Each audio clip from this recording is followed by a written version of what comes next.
नमस्कार दोस्तों।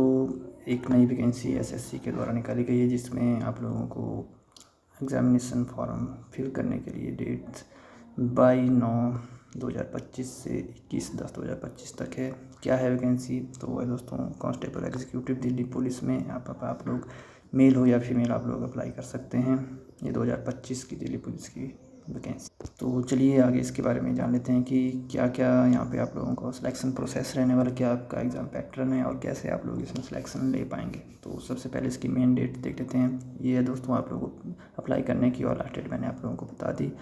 Application download करने की जो आप लोगों की एग्जामिनेशन फॉर्म है उसको सबमिट करने की लास्ट डेट ये है, और जो आपकी पेमेंट करने की लास्ट डेट वो 22/10/2025 है।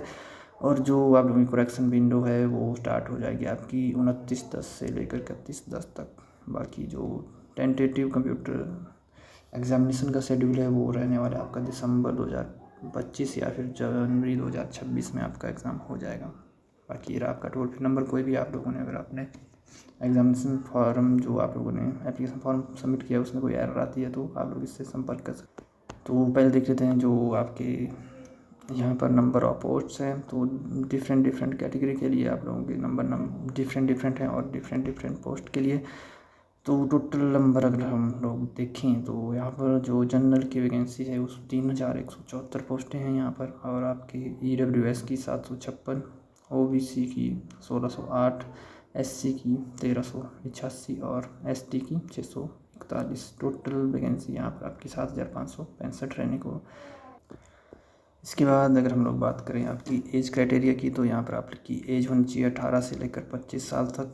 और आप लोगों को जो रिलैक्सेशन मिलेगी इसमें वो रहने वाली है आपकी SC ST को मिलेगी 5 साल की, OBC को 3 साल की, और स्पोर्ट्स पर्सन जो नेशनल लेवल के होते हैं उनको मिलेगी 5 साल की। इसके बाद दोस्तों जो स्पोर्ट्स पर्सन जिन्होंने 3 साल में यहाँ पर नेशनल या इंटरनेशनल लेवल पर देश को रिप्रेजेंट किया है उनको 10 साल की यहाँ पर रिलैक्सेशन मिलने वाली है। और यहाँ पर आप लोगों को डिपार्टमेंटल कैंडिडेट को यहाँ पर अगर आप लोग 40 साल तक हैं तो आपको यहाँ पर रिलैक्सेशन मिलने वाली है। तो ज़्यादा हम लोग आगे देखेंगे नहीं क्योंकि ये हम लोगों के काम के हैं। अब बात करते हैं यहाँ पर एजुकेशन क्वालिफिकेशन की। तो दोस्तों यहाँ पर आप लोगों से बाकी ये +2 आप लोगों की +2 यहाँ पर कंप्लीट होनी चाहिए। अगर आप लोग 11th पास हैं तो आप लोगों को भी मौका मिलेगा, लेकिन स्पेशल इस 2 कैटेगरीज के अंदर आप लोग आने चाहिए, ठीक है।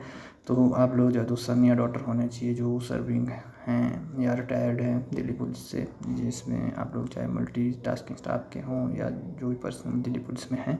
और उसके बाद यहाँ पर बैंड्समैन या बगलर्स जो माउंटेड कांस्टेबल्स हैं, ड्राइवर, डिस्पैच राइडर्स वगैरह दिल्ली पुलिस में होते हैं, उनके सन्स जो 11th पास है उनको भी मौका मिलेगा इसमें। और ख़ास बात यह है कि मेल जो कैंडिडेट्स हैं उनके पास वैलिड लाइसेंस होना चाहिए, ड्राइविंग लाइसेंस जो लाइट मोटर व्हीकल का होता है। और जो कैंडिडेट इस रिक्वायर्ड एसेंशियल क्वालिफिकेशन को कंप्लीट नहीं करते हैं वो यहाँ पर एलिजिबल नहीं होंगे अप्लाई करने के लिए।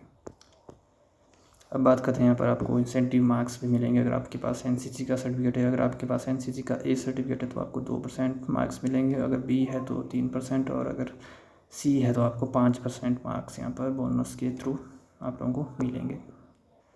और अगर आपके पास राष्ट्रीय रक्षा यूनिवर्सिटी के थ्रू आप लोगों ने पोस्ट ग्रेजुएशन की है या ग्रेजुएशन की है तो उसके भी आपको एडिशनल मार्क्स मिलेंगे। अगर आप लोगों के पास सिंपल पास हैं तो आपको 2% मार्क्स मिलेंगे, अगर सेकंड क्लास डिग्री है तो आपको 3%, फर्स्ट क्लास है तो 4%, और अगर आपके पास डिस्टिंक्ट इससे ऊपर के हैं तो आपके पास यहाँ पर आपको मिलेंगे 5% मार्क्स।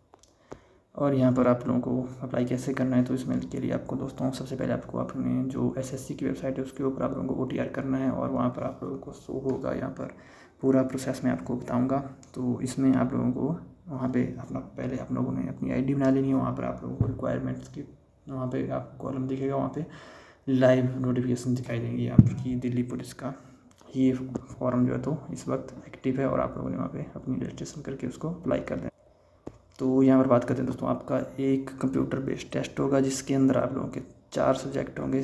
पहला एक तो होगा आपका करंट अफेयर और जनरल नॉलेज, उसके बाद दूसरा है रीजनिंग, न्यूमेरिकल एप्टीट्यूड जिसमें आप लोगों का मैथमेटिक्स होगा, उसके बाद पार्ट डी में आपका कंप्यूटर फंडामेंटल, जिसमें आप लोगों से MS word, MS excel, communication, internet, WWW और वेब ब्राउज़र वगैरह के बारे में आपसे प्रश्न पूछे जाएंगे। तो ये रहे आपके नंबर ऑफ़ क्वेश्चन इसमें, और इसके लिए आपको टाइम मिलेगा 90 मिनट। आप लोगों को 100 क्वेश्चन करने हैं, और इसमें आप लोगों की जो नेगेटिव मार्किंग है वो 0.25 की रहने की वाली है, यानी कि आप लोग अगर 4 प्रश्न गलत करते हो तो आपका 1 नंबर काट लिया जाएगा। तो ये रहे दोस्तों टॉपिक्स की जो आपके जीके के अंदर और करंट अफेयर के अंदर आप लोगों से पूछे जाएंगे। इसके बाद जो आपसे रीजनिंग में पूछे जाएंगे वो टॉपिक्स ये रहे। इसके बाद जो आप लोगों का सिलेबस है न्यूमेरिकल एप्टीट्यूड यानी कि मैथ्स का, तो आप लोगों का मैथ्स पोर्शन ये रहा, और कंप्यूटर फंडामेंटल में आप लोगों से क्या पूछा जाएगा वो ये रहा। इसके बाद करते हैं दोस्तों बात आपके फिजिकल जो एंड्योरेंस टेस्ट होगा उसमें क्या होगा। तो अगर आप लोगों की एज 30 साल तक है तो आपको 1600 मीटर 6 मिनट के अंदर करनी है, और आपका जो लॉन्ग जंप का प्रोसेस होगा वो 14 फीट का होगा, और हाई जंप आपको करना है 3 फुट 9 इंच का। और अगर आप लोग 30+ हैं 40 तक अगर आपकी एज है तो आप लोगों ने 7 मिनट में 1600 मीटर करनी है, और 13 फीट का जंप आप लोगों ने लगाना है 3 फुट 9 इंच 3 फुट 6 इंच का आपको का जो हाई जंप है वो रहेगा। अगर आप लोग 40+ हैं तो आप लोगों को 8 मिनट में 1600 मीटर करनी है, और 12 फुट का आप लोगों को लॉन्ग जंप लगाना है, और हाई जंप आप करेगा 3 फुट 3 इंच का। और ये रहे आपकी जो फिजिकल मेजरमेंट है दोस्तों, उसके आप लोगों ने अपने हिसाब से देख लेना है। चेस्ट की मेजरमेंट ये रही, और आपकी हाइट की मेजरमेंट ये रही। और दोस्तों ये रहे आपका जो क्राइटेरिया है वो।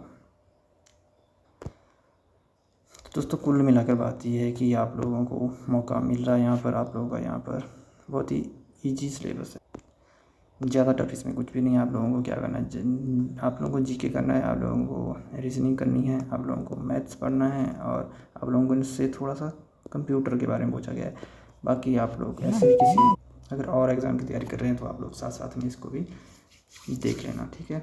बाकी आपका फिजिकल बाद में अगर आपका एग्ज़ाम हो जाता है तो फिर उसके बाद आप लोग आराम से अपने फिजिकल की तैयारी भी कर सकते हैं।